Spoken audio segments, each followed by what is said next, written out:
हिंदुस्तान के इतिहास की सबसे बड़ी तेजी होने जा रही है और सबसे लंबी तेजी होने जा रही है? मुझे ऐसा लगता है।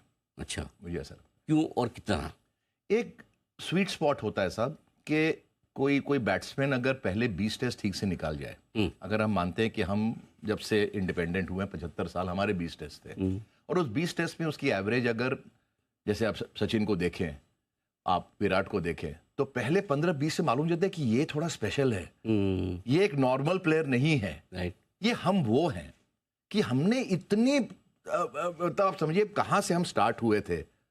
एक इंडिया एक इम्पॉसिबल ड्रीम था कि मतलब इतना विशाल देश, इतनी गरीबी, मतलब कोई नेचुरल रिसोर्सेज की कमी है, मतलब कम से कम ऑयल की तो कमी है ही है। उसके बावजूद आज हम 75-80 साल में जहां खड़े हो गए, ये हमारे पहले 20 टेस्ट हुए हैं साहब।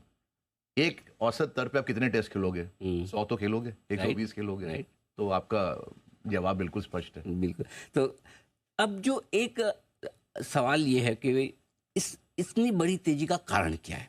अगर आपको लगता है कि सबसे बड़ा बुल रन चल रहा है हिंदुस्तान का, तो मतलब एक कारण से तो नहीं होगा, कुछ ना कुछ एक से ज़्यादा चीज़ चाहिए। ऐसा क्या है और कितना लंबा चलेगा? क्या ये 10-15-20 साल वाला मामला है? जी बिल्कुल है। मेरे हिसाब से ये एक स्ट्रक्चरल है, ये सिक्लिकल नहीं है।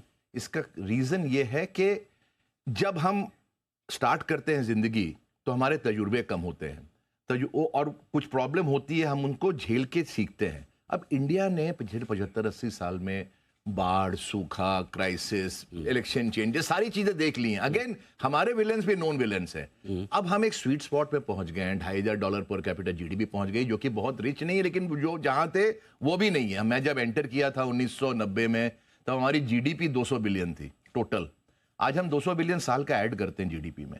तो एक साइज का इफेक्ट होता है साहब। कोई भी कंपनी अगर आप देखें तो उसको 0 से 100 करोड़ या 500 करोड़ पहुंचने में टाइम लगता है। 5 से 5,000 कब पहुंचता है पता नहीं चलता, बिकॉज तब कैपिटल मिलने लगता है, बैंक बात करने लगते हैं, इन्वेस्टर्स की कॉल आने लगती है। तो ये एक वर्चुअस साइकिल होता है एक सर्टेन स्टेज पे।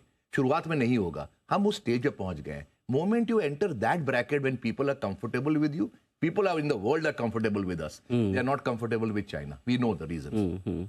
वर्ल्ड को कंफर्ट है, वर्ल्ड को अब विश्वास हो गया कि हमारी डेमोक्रेटिक प्रोसेस है, थोड़ा टाइम लगेगा लेकिन हमारा जो पथ है वो बिल्कुल स्ट्रेट रहेगा और हम डिविएट नहीं करेंगे।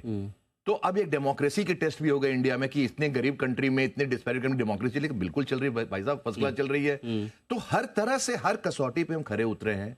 अब नाव हमारे सामने में, मेरे हिसाब से पिच काफी फ्लैट है, बॉल भी ओल्ड है, बॉलर्स भी टायर्ड है, सन भी आउट है।